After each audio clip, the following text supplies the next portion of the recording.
questão da salvação pelas obras, que era muito forte entre os judeus, são derivações do pensamento paganizado que começa a entrar, né, no judaísmo, naquele chamado período intertestamentário, sobretudo, que são aqueles 400 anos, né, em que não há revelação de Deus, e que acontece de Malaquias até Mateus. Você veja bem, era uma ideia tão popular em Israel naquele tempo, que os próprios discípulos, queridos, né, eles, quando veem Jesus andando sobre as águas, eles gritam assustados e declaram: nossa, é um fantasma. É um fantasma. Por quê? Porque era um pensamento popular muito forte, né? E essa história que Jesus conta em Lucas, no capítulo 16, versos 19 a 31, era uma história muito comum, né? Era uma espécie de um, vamos dizer assim, um conto de fadas, né, daquela época, né? E nós temos prova disso. Há pelo menos 7 documentos judaicos que trazem essa história. Claro, né? São outros personagens, mas a estrutura da história é a mesma. São sempre 2 pessoas, uma é abençoada neste mundo e a outra é sofredora. E quando elas morrem, a situação se inverte. A pessoa que é abençoada aqui, ela se torna sofredora lá, na vida pós-morte, e a pessoa que era sofredora aqui se torna abençoada lá. Em todas essas histórias, a que está sofrendo pede para que volte alguém para avisar os que estão vivos. E olha o detalhe: em todas as histórias do tipo, alguém volta. Alguém volta e avisa. Essa estrutura está presente em pelo menos 7 documentos que nós temos conhecimento judaicos, inclusive o Bar Hayam, que é um texto muito conhecido, mas também é conhecido em textos persas, é conhecido na Gemara babilônica, é conhecido em textos egípcios. Quer dizer, era uma história corrente da época. O que Jesus faz? Jesus, ele pega essa história, né? Porque isto era uma forma que os rabinos da época dele tinham para ensinar. Ele pega, né, nessa tática rabínica, ele pega uma ideia em que o ouvinte dele acredita, né? Isso se chama ética da desconstrução. Ele repete esta ideia, mas até uma altura. E na conclusão, ele muda radicalmente a ideia final. Jesus utilizava muito esse tipo de forma de argumentar.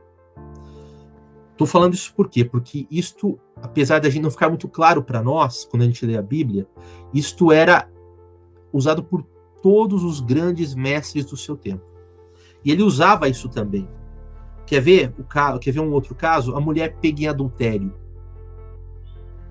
Você vê, quando eles pegam ela, colocam ela ali e falam assim: olha, a lei diz que nós devemos apedrejá-la. Podemos? Jesus se agacha, vai escrevendo ali no pó e fala assim: sim. Você veja, ele primeiro concorda com eles, uma coisa que eles acreditavam. Só que ele conclui de uma forma diferente. Ele não fala assim: pegue a pedra e joga. Ele fala assim: aquele que não tiver pecado, seja o primeiro. E quando ele fala isso, todos sabiam dos pecados de todos ali, não tinha nenhum que podia começar. E ele dá uma quebrada neles. Então, queridos, isso era uma forma de se argumentar que o próprio Senhor Jesus, ele usava. E aí ele pega e ele conta a história do rico e do Lázaro. Veja que é a única história que ele dá nome para uma pessoa, Lázaro, né? Que na verdade é uma pessoa com feridas, com chagas.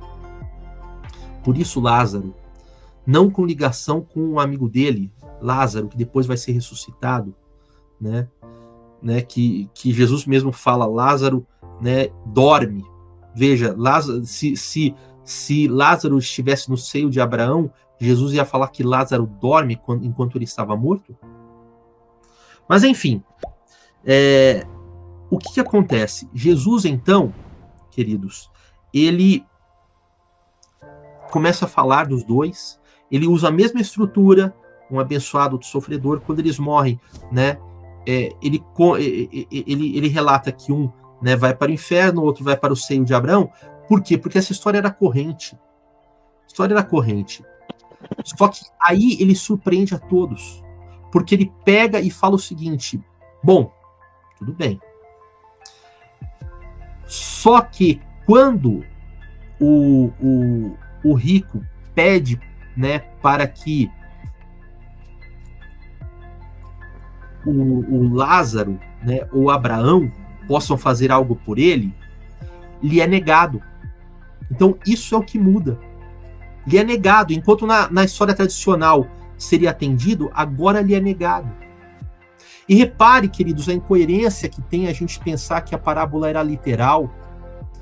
Primeiro, Jesus já havia falado em outra passagem bíblica, né, quando Tomé, né, lá em João, chega para ele e Jesus fala assim: toque em mim, veja se eu sou um espírito.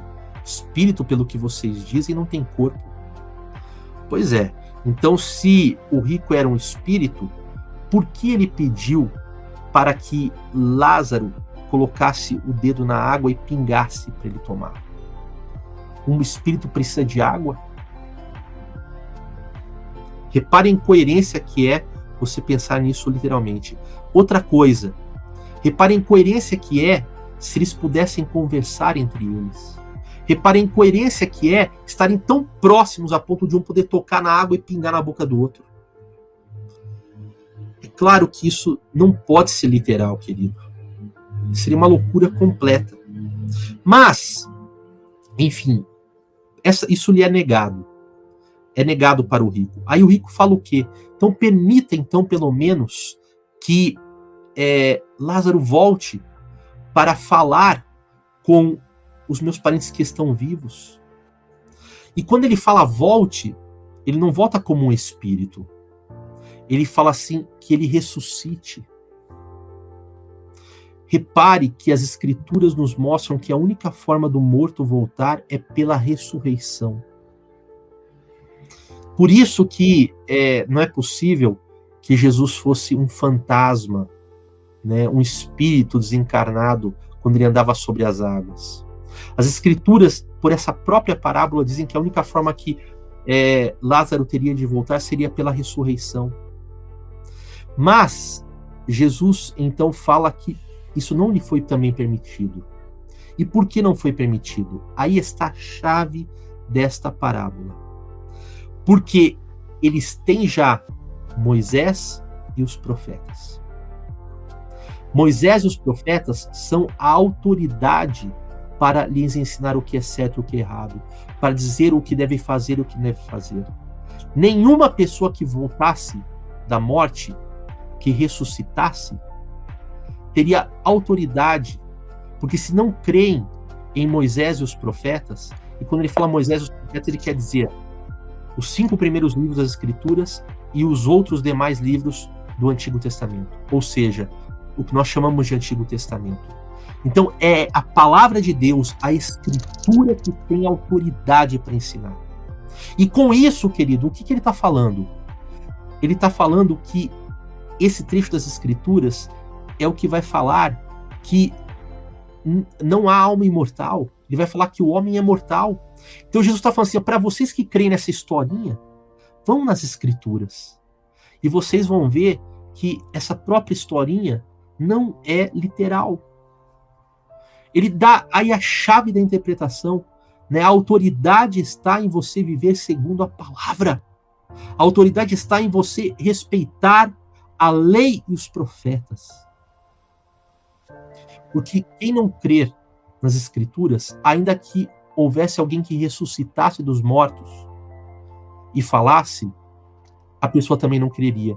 E aí, eu acho que essa é a chave de ouro que Jesus conclui esse pensamento, porque, de fato, né, ele vai ressuscitar dos mortos. Ele vai testemunhar da ressurreição. Só que aqueles homens, nenhum deles creu. E por que nenhum deles creu? Porque justamente Jesus fala que eles deveriam crer nas Escrituras porque elas testificavam dele. Quem não crê, queridos, na palavra, na Bíblia, não vai crer em Jesus. Não consegue crer na ressurreição. Não consegue crer na verdade. Não consegue crer e distinguir o pensamento pagão dessa história que contaminava os da sua época e sobre a qual Jesus fala: vão até as Escrituras, até a lei e os profetas, e entendam o que é certo, e entendam a palavra que conduz à vida eterna, e não vão por ensinamentos pagãos. Quem não tem a lei e os profetas não consegue entender isto. Não pode crer em Cristo, não pode crer na ressurreição, não consegue entender que ao homem está destinado a morrer uma só vez e depois vem o juízo. Não consegue entender. Então essa é a chave final, é a chave de ouro que arremata esta parábola, que arremata esta história, que na verdade, né, não é uma história literal. Ela tem sim, ela é baseada sim em histórias correntes do tempo de Jesus. E ele usa para mostrar o grande equívoco de fariseus, saduceus e escribas, que por sua vez, né, cada grupo cria numa coisa diferente, e no povo em geral, né, que preferia acreditar numa história não real em vez de acreditar na palavra de Deus.